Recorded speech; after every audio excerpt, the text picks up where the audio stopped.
আসসালামু আলাইকুম। আশা করি সকলেই ভালো আছেন। প্রবাসী কল্যাণ ও বৈদেশিক কর্মসংস্থান মন্ত্রণালয়ে নতুন একটি নিয়োগ বিজ্ঞপ্তি প্রকাশ হয়েছে। আপনারা ফুল ভিডিওটা দেখতে পারেন। আশা করি এখান থেকে আপনার বয়স, যোগ্যতা, আবেদনের বে বেতন স্কেল সবকিছু কিন্তু সুন্দরভাবে আলোচনা করা হয়েছে। আপনি কিন্তু ফুল ভিডিওটা দেখতে পারলে আশা করি সকল কিছু বুঝতে পারবেন এবং কোন পদে আপনি আবেদন করবেন, আবেদনের প্রসেসটাও জানতে পারবেন। A to Z জানতে পারবেন এবং পাশাপাশি আপনি আমার যদি চ্যানেলে নতুন হয়ে থাকেন, অবশ্যই চ্যানেলটাতে সাবস্ক্রাইব করে রাখবেন। কারণ আবেদনের পরবর্তীতে এসএমএস যখন আসবে, এখানে আপনার সকল ধরনের শর্ট সিলেবাস পাবেন, কমন সিলেবাস পাবেন, বিগত সালের প্রশ্ন এবং কোন ক্যাটাগরির প্রশ্ন আসে সবকিছু কিন্তু আপনি এই চ্যানেলে জানতে পারবেন। এজন্য অবশ্যই সাবস্ক্রাইব করে রাখতে ভুলবেন না। তো প্রথম থেকে আমরা দেখব এখান থেকে প্রবাসী কল্যাণ ও বৈদেশিক কর্মসংস্থান মন্ত্রণালয়, প্রবাসী কল্যাণ ভবন।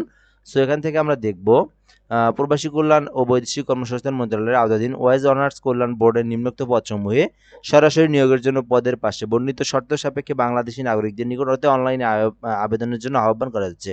সো এখানে আমরা যেটা জানতে পারলাম, তো বাংলাদেশের সকল প্রার্থীরা কিন্তু আবেদন করতে পারবেন। এখানে কিন্তু কোনো ধরনের জেলা উল্লেখ করা নাই।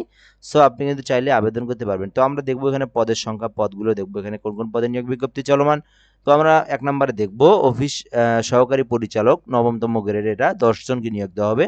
সো কোনো স্বীকৃত বিশ্ববিদ্যালয় হতে প্রথম শ্রেণী বা সমমানের সিজিপিএতে স্নাতকোত্তর বা সমমানের ডিগ্রি থাকতে হবে, তাহলে কিন্তু আপনি আবেদন করতে পারবেন। দ্বিতীয় যেটা আছে, অনন্য দ্বিতীয় শ্রেণী বা সমমানের সিজিপিএতে স্নাতক বা সমমানের ডিগ্রি সহ অনন্য দ্বিতীয় শ্রেণী বা সমমানের সিজিপিএতে স্নাতক বা সমমানের ডিগ্রি থাকতে হবে, তবুও কিন্তু আপনি আবেদন করতে পারবেন। তৃতীয় যেটা আছে, অনন্য দ্বিতীয় শ্রেণী বা সমমানের সিজিপিএতে ৪ বছর মেয়াদী স্নাতক সম্মান ডিগ্রি থাকলে আপনি আবেদন করতে পারবেন, যেটা হচ্ছে সহকারী পরিচালক, গ্রেড হচ্ছে নবমতম গ্রেড। ১০টি পদে কিন্তু নিয়োগ দেওয়া হবে সহকারী পরিচালকে। আপনার কিন্তু এই বিষয়টা যদি থাকে, আপনার এই যোগ্যতাটা থাকলে আপনি আবেদন করতে পারবেন। এরপর আমরা দেখব সহকারী পরিচালক। তো এখানে তথ্য জনসংযোগ, গ্রেড হচ্ছে নবমতম গ্রেড, এখানে একজনকে মাত্র নিয়োগ দেওয়া হবে।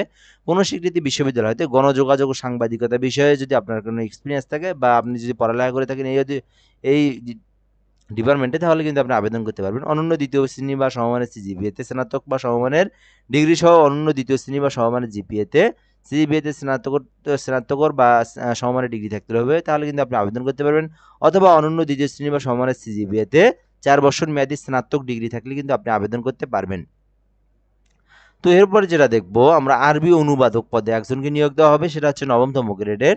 কোনো স্বীকৃত বিশ্ববিদ্যালয় হতে আরবি বা ইসলামিক শিক্ষা আরবি মাধ্যম বিষয়ে অনন্য দ্বিতীয় শ্রেণী বা সমমানের সিজিপিএতে স্নাতক সমমানের ডিগ্রি সহ অনন্য দ্বিতীয় শ্রেণী বা সমমানের সিজিপিএতে স্নাতক ডিগ্রি থাকলে কিন্তু আপনি আবেদন করতে পারবেন। অথবা আপনার যে বিষয়টা লাগবে এখানে, অনন্য দ্বিতীয় শ্রেণী বা সমমানের সিজিপিএতে ৪ বছর মেয়াদী সম্মান স্নাতক ডিগ্রি থাকলে আপনি আবেদন করতে পারবেন। এছাড়াও আপনাকে আরবি হইতে বাংলা বা ইংরেজি বা বাংলা ইংরেজি হইতে আরবি, এই যে অনুবাদ আছে সো এই অনুবাদগুলো সম্পর্কে আপনার কিন্তু ২ বছরের অভিজ্ঞতা থাকতে হবে।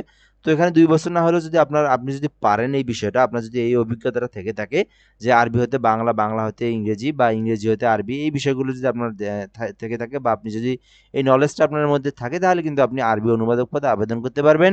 সো এটা হচ্ছে গ্রেড কিন্তু নবমতম গ্রেডের। তো এরপর আমরা যে বিষয়টা দেখব, উপসহকারী পরিচালক পদে ২০ জনকে নিয়োগ দেওয়া হবে। আপনারা কিন্তু এই বিষয়টা দেখতে পারেন, এখান থেকে কিন্তু আপনারা এই পদে আবেদন করতে পারেন।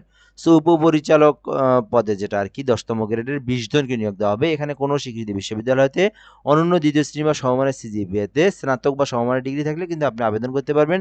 সো বিষয়টা কিন্তু একেবারেই জানা আপনাদের। তো এখানে ২০ জনকে যেহেতু নিয়োগ দেওয়া হবে, মোটামুটি কিন্তু এখানে সবথেকে বড় পদ। আপনি কিন্তু এখানে আবেদন করতে পারেন।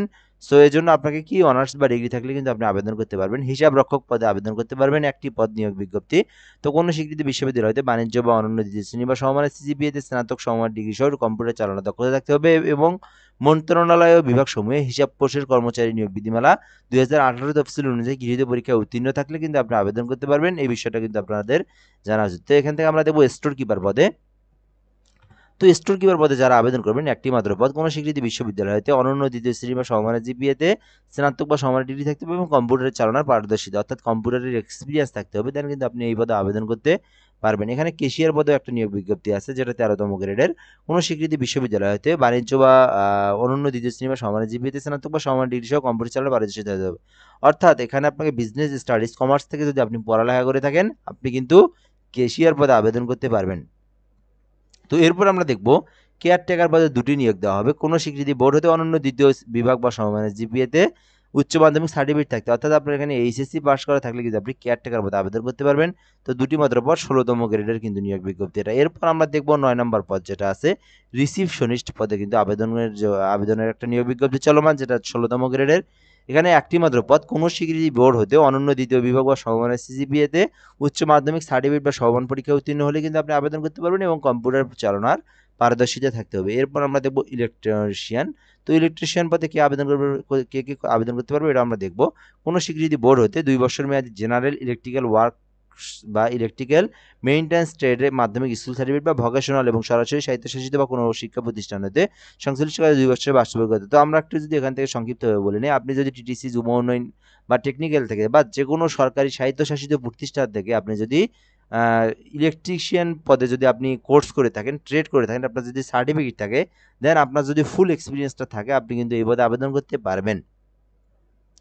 তো এরপর আমরা দেখবো এখান থেকে ডেসপাস রাইডার যেটা, সেখানে কিন্তু নিয়োগ বিজ্ঞপ্তি একটা মাত্র পদ, কোনো স্বীকৃতি বোর্ড হতে অনন্য দ্বিতীয় বিভাগ বা সমমানের সিজিপিএতে উচ্চ মাধ্যমিক সার্টিফিকেট থাকলে কিন্তু আপনি আবেদন করতে পারবেন। উচ্চ লাইসেন্স সহ মোটরসাইকেল চালানোর পারদর্শিতা থাকতে হবে, যেহেতু রাইডার এটা ডেসপাস রাইডার, সেহেতু আপনাকে মোটরসাইকেল চালানোর পারদর্শিতা থাকতে হবে। তো জেনারেটর পাম্প চালক, তো এখানেও কিন্তু একটি নিয়োগ বিজ্ঞপ্তি চলমান, কোনো স্বীকৃতি বোর্ড হতে 2 বছর মেয়াদী অটোমোবাইল বা ইলেকট্রিক্যাল ওয়ার্কস বা ইলেকট্রিক্যাল মেইনটেন্যান্স পদে কিন্তু আপনার এক্সপিরিয়েন্স থাকতে হবে এবং সার্টিফিকেট থাকতে হবে। তো যেভাবে বললাম যে কোনো স্বায়ত্তশাসিত প্রতিষ্ঠান থেকে আপনি যে ট্রেড করে থাকেন সেক্ষেত্রেও কিন্তু আপনি আবেদন করতে পারবেন। প্লাম্বার পদে একজনকে নিয়োগ দেওয়া হবে, কোনো স্বীকৃতি বোর্ড হতে প্লাম্বিং বা পাইপ ফিটিং ট্রেডে মাধ্যমিক স্কুল সার্টিফিকেট বা ভোকেশনাল থেকে আপনি যদি পড়ালেখা করে থাকেন এবং আপনি যদি কোনো জায়গাতে ট্রেড করে থাকেন প্লাম্বার পদে, যেমন আপনি টিটিসি, যুব উন্নয়ন বা টেকনিক্যাল বা কোনো স্বায়ত্তশাসিত প্রতিষ্ঠান বেসরকারি থাকলেও যদি আপনি পড়ে থাকেন, আপনি কিন্তু এক্সপিরিয়েন্স যদি থাকে আপনি কিন্তু আবেদন করতে পারবেন। তো এরপর আমরা দেখবো এখান থেকে অফিস সহায়ক পদে 30 জনকে, এটা হচ্ছে সবথেকে বড় পদ, এখান থেকে 20তম গ্রেডের চাকরি যেটা। তো যারা আবেদন করবেন অফিস সহায়ক পদে কোনো স্বীকৃতি বোর্ড হতে বা প্রতিষ্ঠান হতে মাধ্যমিক স্কুল সার্টিফিকেট বা সমমানের পরীক্ষায় উত্তীর্ণ থাকলে কিন্তু আপনি আবেদন করতে পারবেন। অফিস সহায়ক পদে 20তম গ্রেডের 30 জনকে নিয়োগ দেওয়া হবে। অবশ্যই আপনারা যারা আবেদন করতে পারেন 20তম গ্রেডের যারা চাকরি খুঁজে থাকেন, আপনারা কিন্তু এই বিষয়টা দেখতে পারেন। তো আবেদন করতে পারবেন আপনারা, তো কোনো সমস্যা নেই। আবেদনটা কিভাবে করবেন সে বিষয়টা আমরা এখন দেখাবো এখান থেকে। তো এখানে হলো আপনার যে বিষয়টা আছে সেটা হচ্ছে 7/9, অর্থাৎ সামনের মাসের 9 তারিখ 7 তারিখ পর্যন্ত সময় আছে আবেদনের জন্য। তো আবেদনটা কিভাবে করবেন এটাও আমরা দেখাবো এখন। এখান থেকে আপনি আবেদনের জন্য webptelevision.com.bd এই ওয়েবসাইট থেকে আবেদন করতে পারবেন। তো আবেদন কিন্তু আপনি অনলাইনেও করতে পারবেন, এই বিষয়টা আপনি দেখে দিচ্ছি, একটু আপনার সাথেই থাকুন। সো এখানে 32 বছর পর্যন্ত আপনি আবেদন করতে পারবেন, এখানে বিষয়গুলো দেখে নিন এগুলো।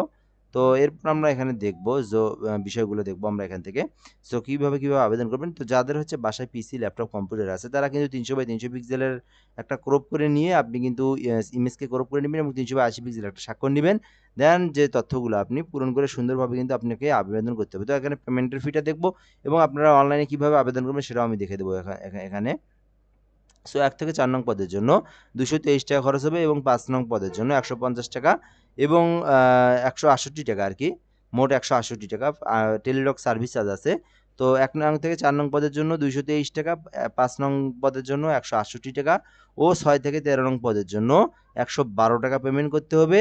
এবং এখানে হচ্ছে সর্বশেষ যে পদটা আছে 14 নং পদের জন্য 50 টাকা এবং টেলিটক সার্ভিস 156 টাকা পেমেন্ট করে আপনাকে কিন্তু যে পদে আবেদন করবেন সেই টাকাটা কিন্তু আপনাকে দিতে হবে। সো এখানে আরও 5 টাকা করে এক্সট্রা কাটে 2টা এসএমএস এর জন্য, আপনারা কিন্তু 5 টাকা এক্সট্রা উঠাবেন।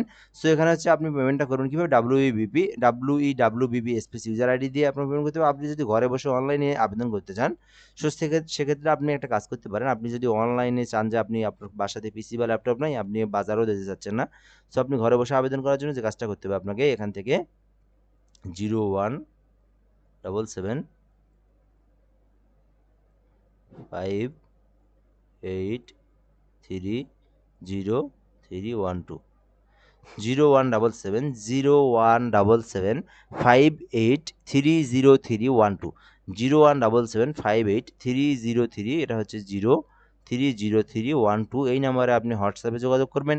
যোগাযোগ করে আপনি যে বিষয়গুলো দিবেন সেগুলো আমি এখানে দেখাচ্ছি আপনাকে।